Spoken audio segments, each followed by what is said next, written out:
Welcome to the ReaderHouse Author Roundtable, where authors from all walks of life come together to discuss the trials, tribulations, and triumphs of publishing their books. I'm your host, Corey. Find us on Spotify, Apple Podcasts, Stitcher, TuneIn, and Podserve, just to name a few. The Author Roundtable is sponsored by ReaderHouse Online Bookstore, where independent new authors come first. The book I'm holding is a joyful children's book that invites young readers to explore nature and create lasting memories. It's written by Melonie Kilby, and it's titled The Creek. Melonie is sitting right here with me right now at the show, and we're going to be talking all about it. Melonie, welcome. Thank you for being here today. Thank you. Melonie, can you tell me all about what you've written in The Creek? Sure. This is a book. It's about a creek in the foothills of North Carolina. It's within walking distance of my home. It's been an important part of my life, as well as the lives of a lot of my family members. We've had many parties and celebrated many occasions at this creek. We enjoy fishing and just hanging out together, making memories.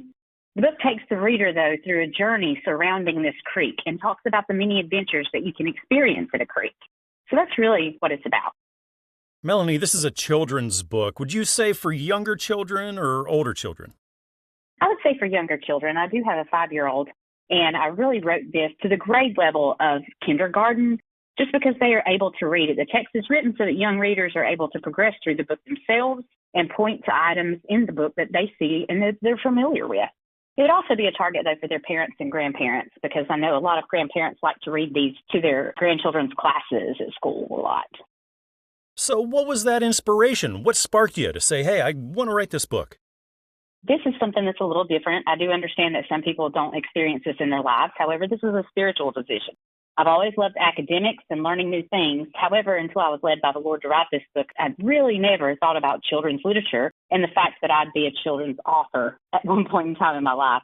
So I didn't sit down and just think that it was going to be a children's book and write all of this down, but it all came together within a 2-year period of just searching and listening and trying to understand what the purpose of this new directive was going to be and why I was going to be a part of it. So is this your first published work then? It is. This is indeed my first published book.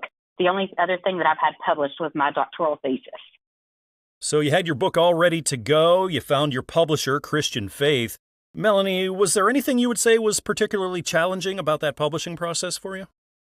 The biggest thing is just taking my time. I was in a rush, I thought, to get this all completed, but just the idea of taking your time and reading through those proofs and making sure it's exactly like you want it, because it's going to be very important to you at the end to have a product that you're proud of and something that you want to share with others.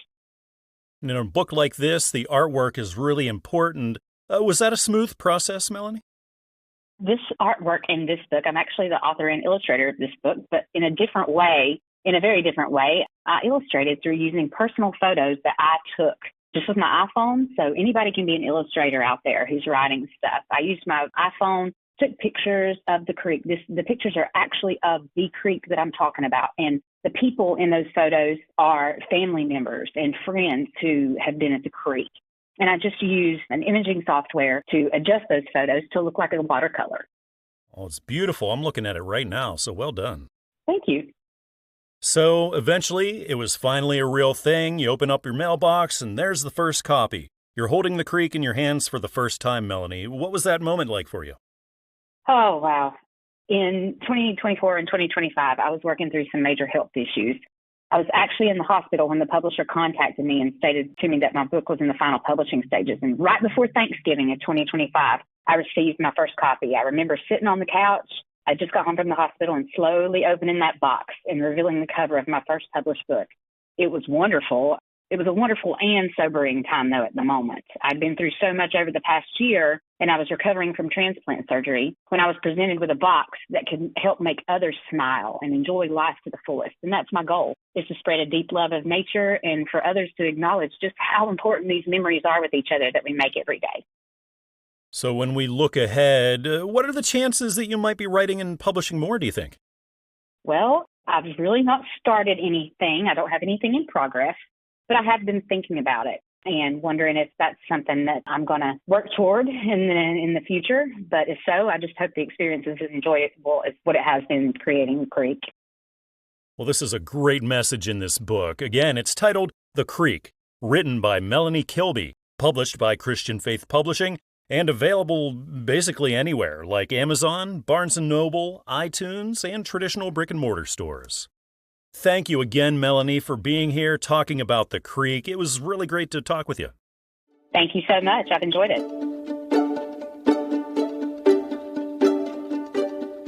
Author Devon Jeffers has written a new novel titled Arkin that follows a young man who is transported to another world and must use his mysterious powers to help their ongoing war. And Devon is sitting right here with me. We're going to talk all about it. Devon, welcome to the show. I appreciate you being here with me today. I appreciate you inviting me, for sure. Devon, can you tell me what readers are in store for whenever they get into Arkin? I've always had a passion for adventure and writing stories, and I wanted to introduce an exciting story that taught a lot of the realism when it comes to war and global conflict. It's definitely, it's action-packed, but, it's full of different conflict and stuff like that. But at the same time, it's supposed to give you the viewpoint of, somebody who's never seen that scale of war before getting tossed right into the middle of it and seeing, what that does to a person. So, the main character himself, David Arkin, he says right in the beginning of the book, he's always wanted to, do something great, help as many people as he can, have a story to tell people about in the future. And when he finally gets the opportunity, he's excited, but he starts to learn, how complicated it could really be to try and solve everybody's problems on your own, especially when it comes to violence. So it's supposed to be a super realistic, my own fictional World War type deal. And it's the first in the series. And I plan on putting out several more because I've been working on it for some time. Devon, what kinds of readers did you have in mind for this? Who would be into it the most? If you like I really like World War II stories. I like reading those. So if you're into, the hardships that come with war, and you're also somebody who loves manga, loves comic books, Marvel, DC, it's not meant to be the same thing, but it's if you're into that niche, that Comic-Con niche, this is supposed to be for you, for sure. What does your writing background look like, Devon? Is this all new for you, or are you experienced doing this? So when I was a kid growing up, my mom had a computer that wasn't connected to the internet. She pushed me to write stories all the time because she liked reading the stories that I wrote. So one day I just kind of sat down and decided to start one. And that was almost a decade ago. I decided to sit down and start writing one. And I've been working on it ever since.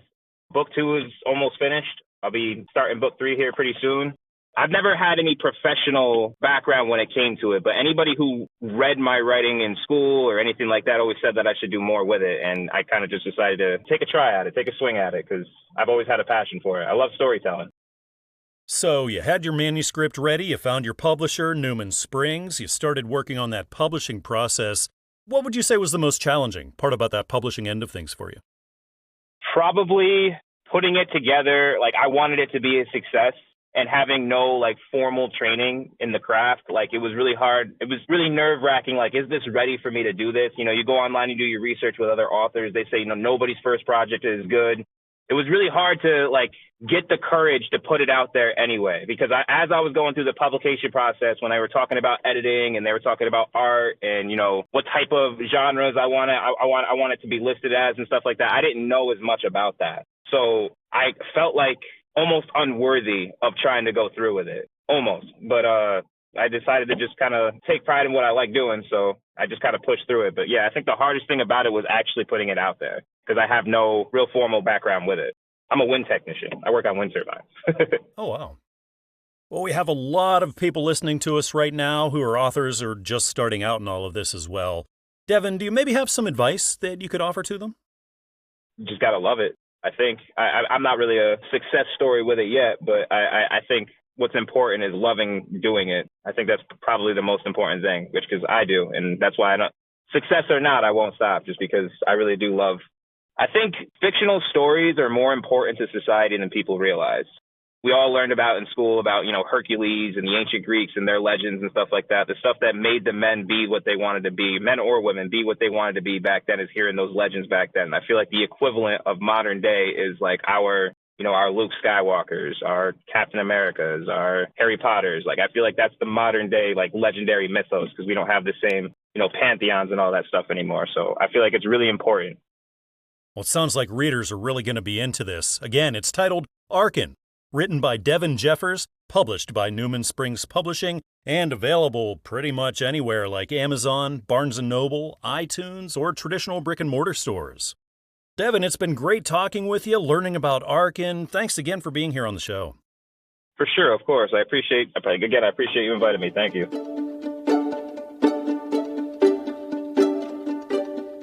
Author Sharlene Nolan Jowers shares her struggles with anxiety following a family tragedy in her new book, Trapped in Fear.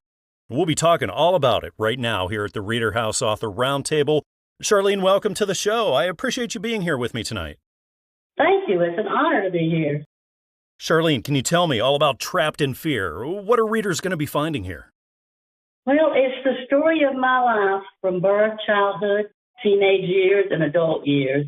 It's about a real Georgia sweet potato queen growing up in the South. That's me. I tell about many experiences that I've had growing up and the tragedies that I've had, personal experiences mainly that I've encountered. The book will grab you, make you laugh, cry, and rejoice. What kinds of readers did you have in mind for this, Sharlene? Well, I was thinking teenagers and young adults. There's so many experiences that I've had and choices that I've made. Some were good and some were not.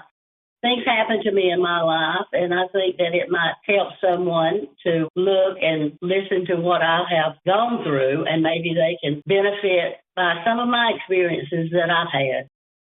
What does your writing background look like, Sharlene? Are you new to this, or are you experienced in it? Well, I taught school for several years, and I did a little writing, but nothing professional, nothing at all. So this was a shock to me to have a book published. It's just an honor. So being your first one, was this a long process overall for you, the writing part, the publishing part, and everything? Well, actually, that was the easiest part. Getting my thoughts down on paper is like I've got a lifetime there to write about, and I jotted down notes all along, and I would have the flashbacks that came, and I would jot them down, and then I put them all together again. And I made a book about me. So you had your book ready, you started working with your publisher, Covenant Books. Sharlene, what would you say was the most challenging part of that publishing process for you? I don't know. They were very good. They were very supportive all the way. It was new to me, and the things that I was doing, I didn't really totally understand all of it, but they were very good with me and led me through it all really well. I can imagine it was quite a moment for you whenever the first copy finally came in. You were holding Trapped in Fear in your hands for the first time, Sharlene? Well, this is funny because my husband actually got the mail. It was delivered, and he came into the room, and he had something in behind his back. And he was jumping up and down, and he was just smiling from ear to ear. He said, "I've got something behind my back that I know you're really going to want to see." And I thought, well, what is that? And he put it there in front of me, and it was just unbelievable. I was just in disbelief because it had my cover. My cover was so great, and it had my eyes looking back at me. It's awesome. So now it's out there. Sharlene, what would you say is the most rewarding aspect of this all for you? To be able to share my experiences with others. I've always wanted to write a book about my experiences because I wanted to help other people that may be going through some of the same situations and experiences that I had growing up. Some of them were very difficult. And I thought, well, maybe if they could read about what I went through, maybe they would just feel like they're not alone in the world, that good things and bad things happen to everyone. We have a lot of aspiring authors listening to us right now. Sharlene, do you have any advice that you could throw out there for them? Well, the main thing is don't give up on your dream. If you have something that you feel in your heart that you really need to share, whatever kind of book it is, just get it down there and put it on that paper and start writing. So while you were writing this, did you ever encounter any obstacles like writer's block and things like that? Yeah, well, I had some issues. I had flashbacks, and that's how some of this came back to me through my life. I really started writing this down for therapy. so that I could get my thoughts out of me and put them down on paper as a form of therapy. So it worked, and I wrote a book. Well, it sounds like readers are really going to be into this. Again, it's titled Trapped in Fear. It's written by Sharlene, Nolan, Jowers, published by Covenant Books, and available pretty much everywhere: Amazon, Barnes & Noble, iTunes, or traditional brick-and-mortar stores. It was great talking with you tonight, Sharlene. Thank you again for coming on the show with me. Well, thank you for having me. Enjoyed it very much.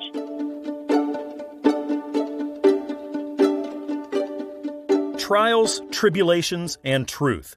It's a powerful new book written by Sherry Rivera that tells of the struggles she faced and how she survived it all.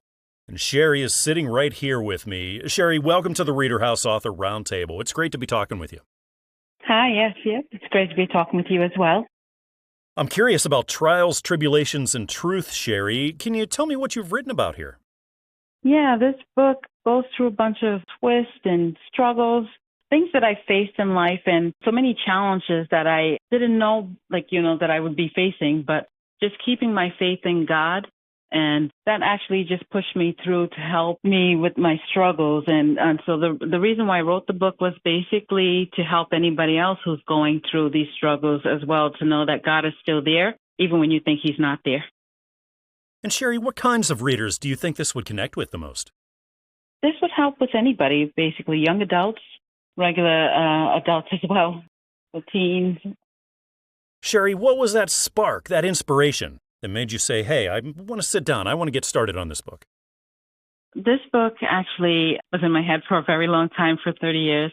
When you have something to say about the struggles that you've been through, what happened is it just kept replaying in my head. And I know that I got a confirmation also from a lady who didn't know me, who also said, you have this book that you need to write.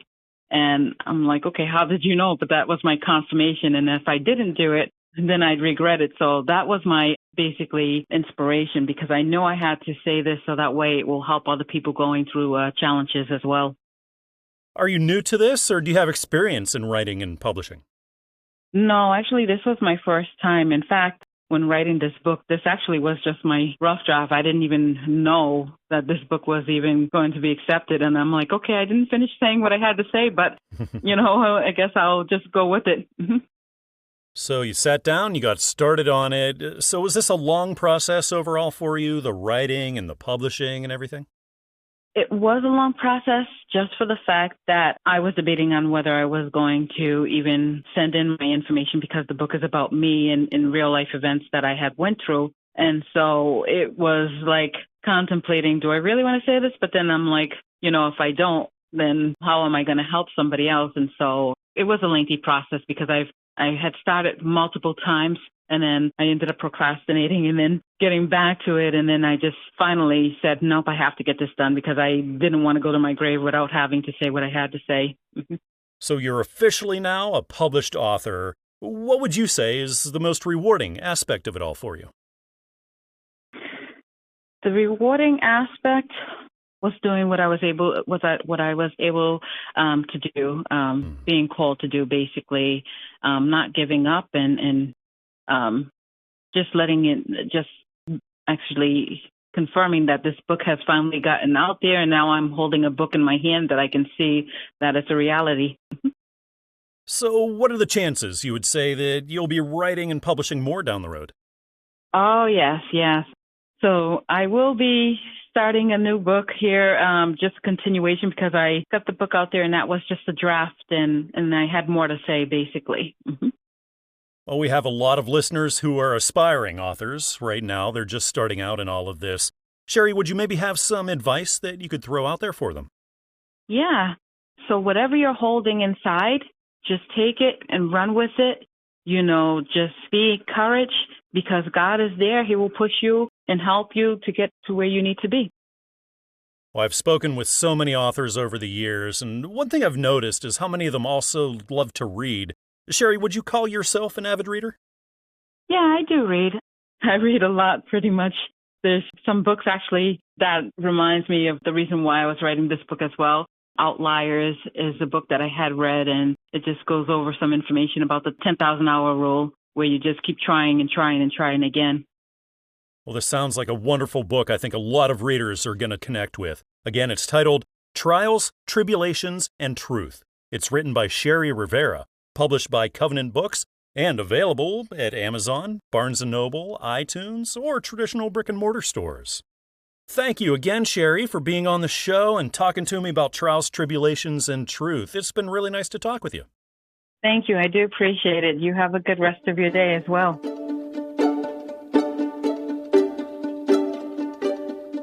I'm delighted to welcome author K.J. Gunzelman back to the ReaderHouse Author Roundtable. We're talking about Book 4 of the Life of Caleb series, titled Saints Militant. Carl, welcome to the show. It's good to be talking with you again. It's great to be back. Carl, last time we talked about Book 3, and now we have Book 4, Saints Militant. Can you tell me what readers are in store for here?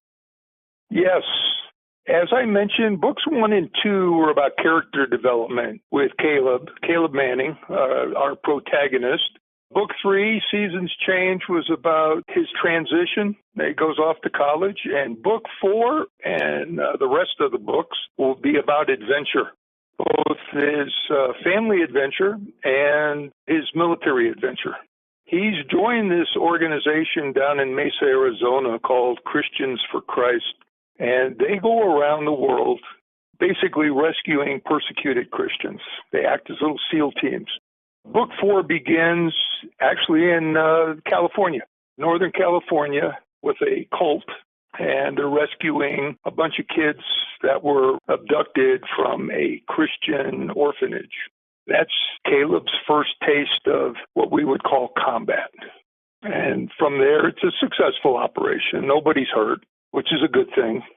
We move on to his personal life, and he gets married. Now, if you've read books 1 and 2, you'll know that Caleb's mother is from the Philippines. His father was a naval master chief petty officer. So his grandmother, mother's mother, wants him to get married in the Philippines. Well, his soon-to-be wife, Brooke Havens, his father has no problem with that. I mean, this guy is loaded. And so they end up having a wonderful wedding in the Philippines. And from there, they go to Europe and take a river cruise as part of their honeymoon. The problem is, what they didn't count on was that there are Iranian terrorists on the cruise ship. And of course, Caleb and Brooke working together along with the organization eliminate that threat. But he also has his first taste of rescuing a Christian organization in the southern island of the Philippines, which is pretty much controlled, if you know anything about that part of the world, by Islamic extremists. So they take care of that. He gets back to the States. He's working on a couple of inventions because he's a pretty bright kid. It kind of sets it up for the next story, Book 5. So why did you decide to make the Philippines one of the major settings in this book? Well, because actually, historically, there's quite a bit of persecution of Christians that take place in the Philippines. Not just Christians. I mean, there's just a lot of hostility across the board, but there are incidents, and my story, even though it's fictional, is based on a real-life event. Now, of course, this is the 4th book in the series, so do you find that the writing and publishing is getting easier as you go? Oh, absolutely. In fact, I'm no longer using a publisher to publish the books. I did Book 5 by myself. I bought myself an editing program, and I do everything on Amazon Books now. So overall, would you say that this was a long process, or was that getting shorter as well? Oh, no, it's getting shorter. The first book was the hardest and the longest. The second got a little easier. Now it's fine. I'm getting ready. I've only been writing for about 2 years, and by the end of this month, I'll have my 10th book finished. So I've got Caleb, and I've got 2 other characters that I work on. I know I asked you last time about holding the first copy in your hands, and you told me how great of an experience that was, Carl. So holding this one in your hands, is that sort of fading away a little bit, or is the excitement still there? No, not at all. No. In fact, I'm coming up with some other ideas, some other characters that I'd like to develop and get out there that I think people would enjoy reading. It's all exciting. It's all exciting. I am not getting tired of it, I assure you. Well, readers are going to love this book and this whole series, I believe. Again, it's titled Saints Militant, The Life of Caleb Series, Book 4, written by K.J. Gunzelman, published by Christian Faith Publishing, and available pretty much everywhere. Amazon, Barnes & Noble, iTunes, or down the street at your local bookshop. As always, Carl, it's been great to talk with you. Thanks again for being here. Yes, sir. Thank you. Have a great day.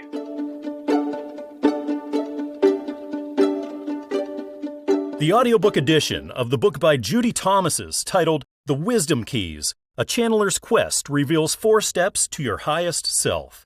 Well, it's out in stores now, and we're going to talk all about it. Judi is sitting right here with me now at the ReaderHouse Author Roundtable. Judi, welcome to the show. Thank you for being here. Well, thanks for having me. It's great to be on. Yeah. Judi, can you tell me what readers and audiobook listeners are going to get into whenever they open up the Wisdom Keys? Well, this is like a path or journey from levels or stages or views of reality that takes you from everyday awareness, consciousness, how you live your life, and it moves you with insights that I have received through channeled guidance, through insights that help you to master your thoughts and emotion, move into the paranormal, be able to manifest things that you desire, and ultimately to realize that we are all playing a game of life, a wisdom game. Judi, who do you think would be into this the most? What kinds of readers were you thinking about? Well, I think that people who are interested in consciousness, in spiritual development, in metaphysical or mystical concepts, I think they would be quite interested. So what was that inspiration? What gave you the idea to sit down and start writing this? Well, this is an interesting story. I have been a counselor in astrology, tarot, psychic abilities for many decades, and in the 90s, I was journaling and I started to telepathically hear that I would be given messages, teachings, and I didn't know where this was coming from.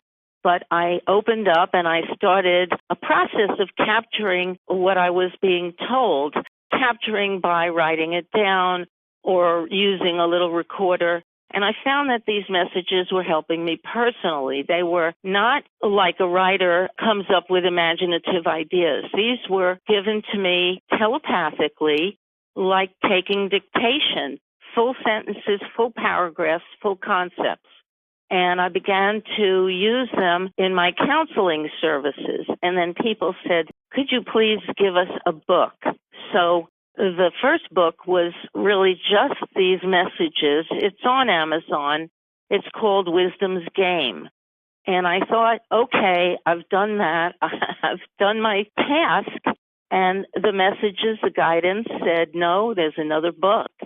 And I was protesting, no, it's too much. I've already gone through this whole publishing process. And the guidance said, no, you must do this second book. And the second book, the one we're talking about, The Wisdom Keys, is a compilation of all the years that I personally have studied metaphysics and learned things through my astrological counseling practice, but also it's a compilation of all these teachings that are meant to move us through different insights and levels and help our development ultimately to empower ourselves and help the world. When you think about the writing and the publishing, the whole thing, was this a long journey that you were on overall? It was a very long journey. It took me, this second book, it took about 9 years. I say it's like giving birth to an elephant. It was a very long process of editing and kind of formulating so that the reader could understand some pretty deep concepts, but put it into language that's very clear, easy to read, not formal or too academic, let's say. It was a long effort, but I feel very rewarded having it in different formats, including the latest one as an audiobook. Judi, do you have plans to write and publish more down the road? Well, I publish a monthly newsletter. It's free, and people can write to me. They can email me at judy@wisdompath.com, and I will be happy to put them on the roster. And that's the writing that I'm doing at the moment every month. Again, this book is titled The Wisdom Keys, A Channeler's Quest reveals 4 steps to your highest self. It's written by Judi Thomases, published by the Audiobook Network. So go to places that you usually find your audiobooks and you'll be able to get it, like Audible, iTunes, and Amazon. Well, thank you again, Judi, for coming on the show and letting me know all about your work. It's been nice to talk with you tonight. Very nice, and thank you so much.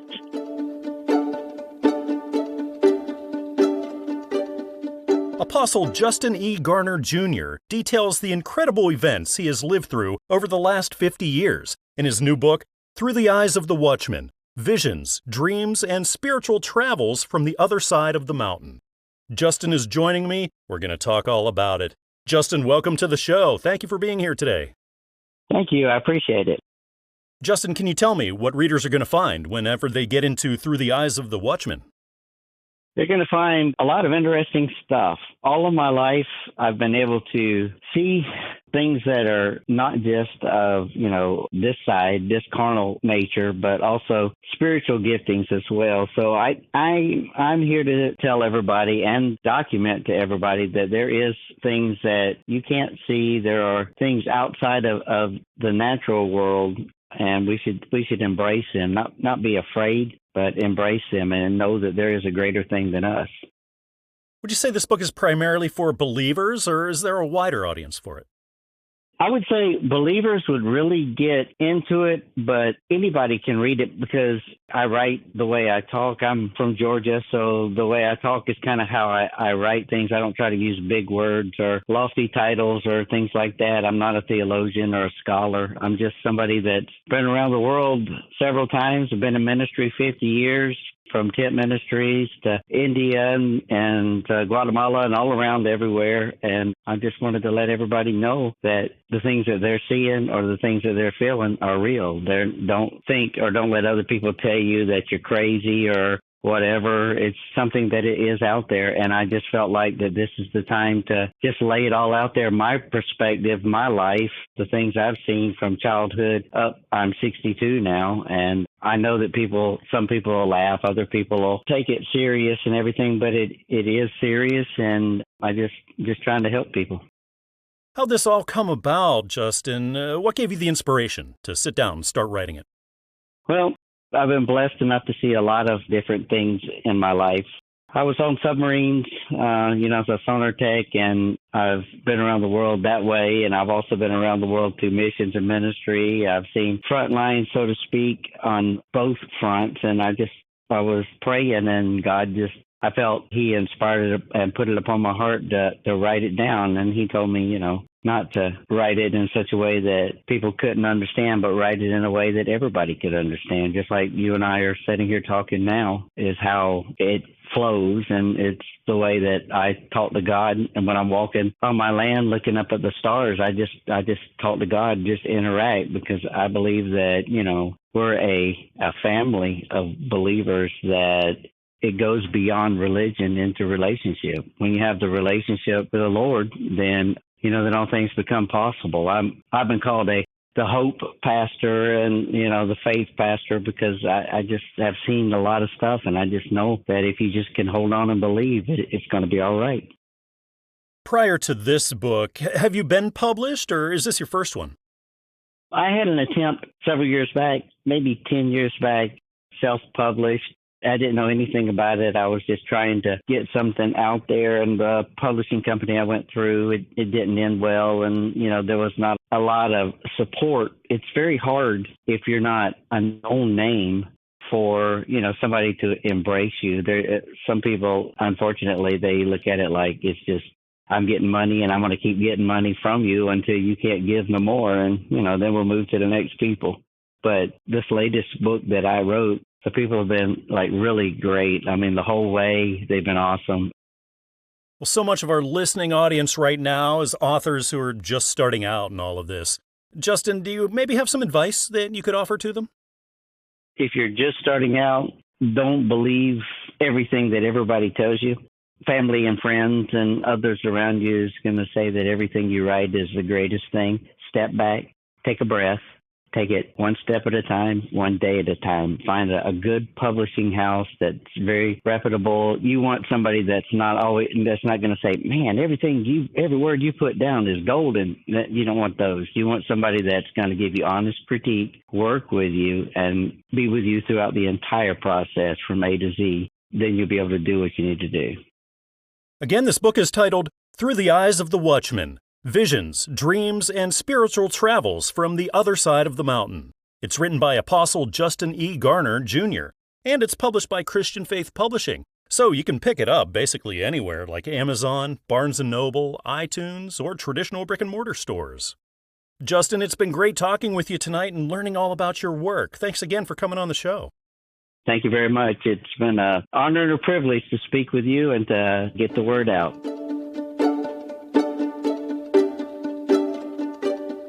If you're struggling to navigate the grief process and want to rediscover peace, then Paula M. Acree's new book is for you. It's titled Journey Through Grief, a workbook for finding the path to your healing. Paula is here with me. We get to talk all about it. Paula, welcome to the show. Thanks for joining me today. Well, thank you so much, Corey. Paula, can you tell me what readers are going to find whenever they open up Journey Through Grief? Well, I think that's a great question. It is a workbook. It is a study guide. It is something to work through. It's not just a book. It is exercises to work through it in order to find that peace. And just to reinforce, it is actually a journey to get through grief and come out the other side. So I think it gives some comfort and some acknowledgement that you're not alone and you're not crazy. What was your inspiration to write this? I started the grief journey when I lost my 5.5-week-old baby.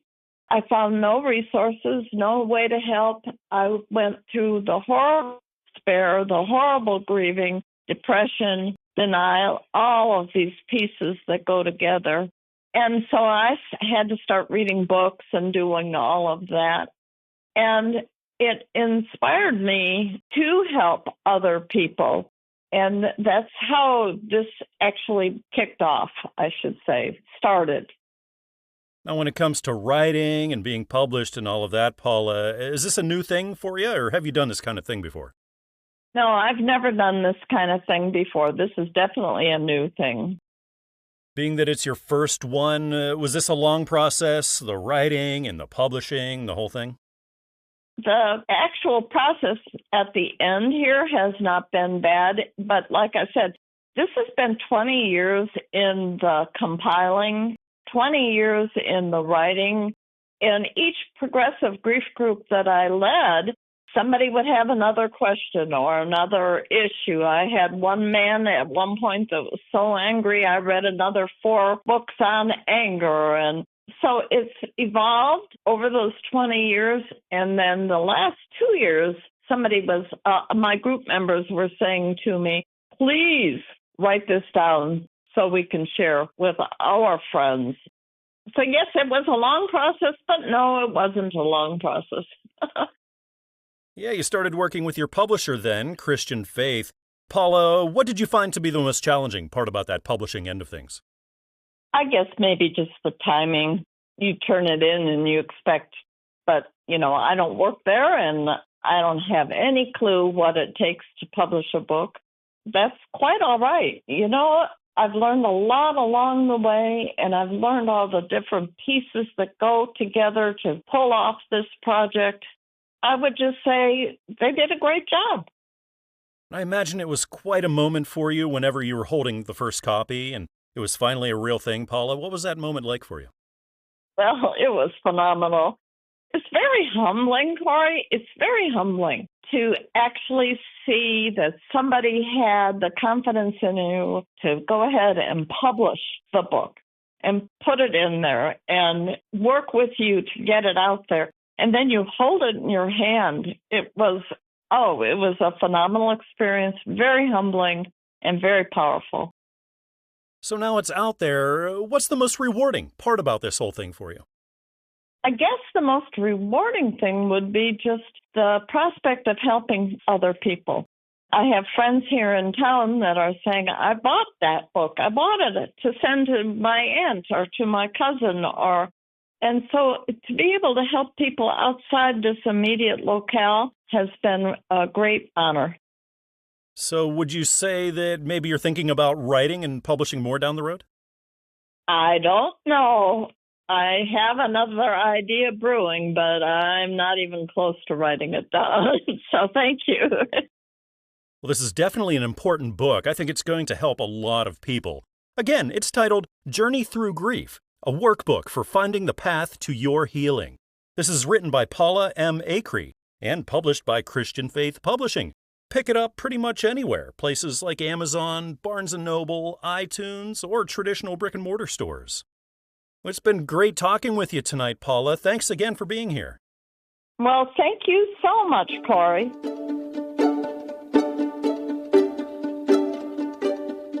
History buffs are going to love the book I'm looking at. It explores the life and times of Colonel George B. Boomer of the Union Army. It's written by Wayne Paul Tupper. It's titled Boomer, in the Theater of Fearful Tragedies. Wayne is right here with me, and that's what we're going to be talking about. Wayne, welcome to the show. It's great to have you. Oh, thank you. I'd love to be on. Wayne, can you tell me all about Boomer and what you've written about here? Well, George Boomer was quite a character.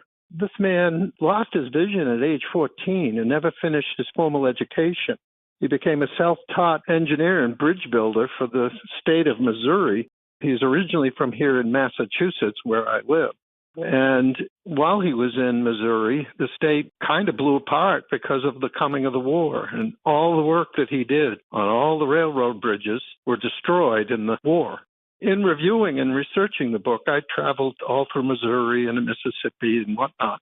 During his time in Missouri, he actually learned several languages, including Italian, French, and some German. And when he was working on the railroads prior to the war, he worked in a community that had a lot of German-speaking people.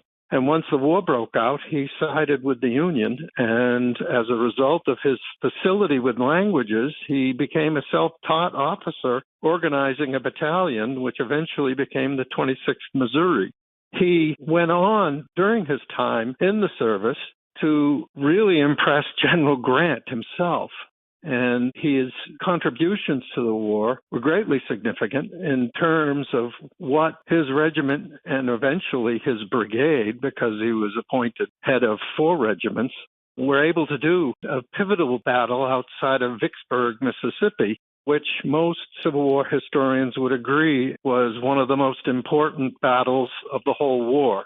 Up until the time of the capture of Vicksburg, the nation, especially in the West, were really reeling. They hadn't had any significant victories. Gettysburg, which was most important, was fought as a defensive battle in the North. Vicksburg became the most important battle in the West. And it was Abraham Lincoln who said that Vicksburg was the key to winning the war. His brigade fought in the most significant and substantial battle at Champions Hill and suffered horrific casualties. Now, this battle resulted in the major victory at that spot just prior to a complete investment at Vicksburg. So once I started researching this person and digging into the details of him, he just impressed me more and more. And so I just kept doing it, and I wrote it over a period of about 25 to 30 years. It is interesting in that most of the Civil War material that people read is focused on the battles that occurred in the East. This is focused on the West and what happened in Missouri, both prior to the war and after the war. So, Wayne, what originally got you interested in Colonel Boomer, and then what gave you the idea to write about him? To tell you the honest-to-God truth, I was walking a dog in Worcester, Massachusetts, and the dog, I used to let him off the leash, because where we were, it was not very populated, and I liked to let him roam. And he walked through a hole in the fence in Worcester to the rural cemetery. And as I chased him through the hole in the fence, I came upon a monument that talked about a Brigadier General George Boomer. And there is no Brigadier General George Boomer. His commission to advance him to brigadier came the day he died on the battlefield.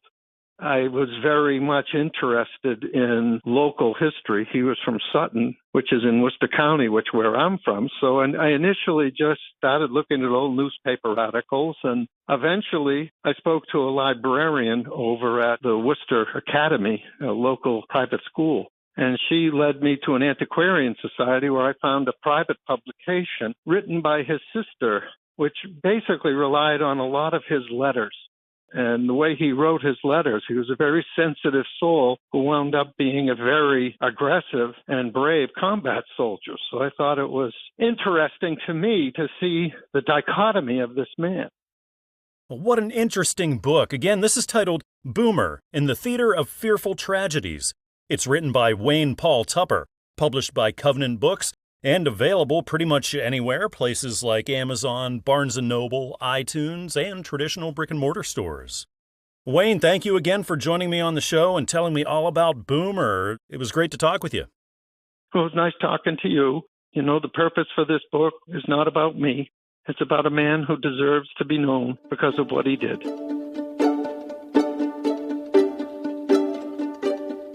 Joining me once more here at the ReaderHouse Author Roundtable is Harley Justly. Harley, welcome back. Great to be talking with you again. You too. It's good to be back. It's so exciting. You have a new book out. What If I Don't Believe? So, Harley, what's this one all about? This one is about a personal journey with how I found religion and how I found, in my instance, I am a Christian. And through life, you just go through lots of different paths. And, life is not predictable. So, so I wanted to share some things about my journey. I think a lot of people can relate to the making decisions about religion. And, a lot of it starts in the home. And, a lot of the paths are led in the beginning by parents. And then, we can make our choices ourselves. And it just, goes into details about how I chose what I chose. And to be supportive is my goal. I hope people, when they read the book, can see a lot of themselves in the pages. So you were thinking maybe those who are sort of exploring religion would be the ones you wrote this for? Yes, pretty much, yeah. And also for people who actually, have found their relationships and can relate, how, maybe it'd be a great conversation for them to have with family and friends and everything. So what inspired you to write your journey and publish it? Well, I actually was ending my first book, which was Journey of Estrangement.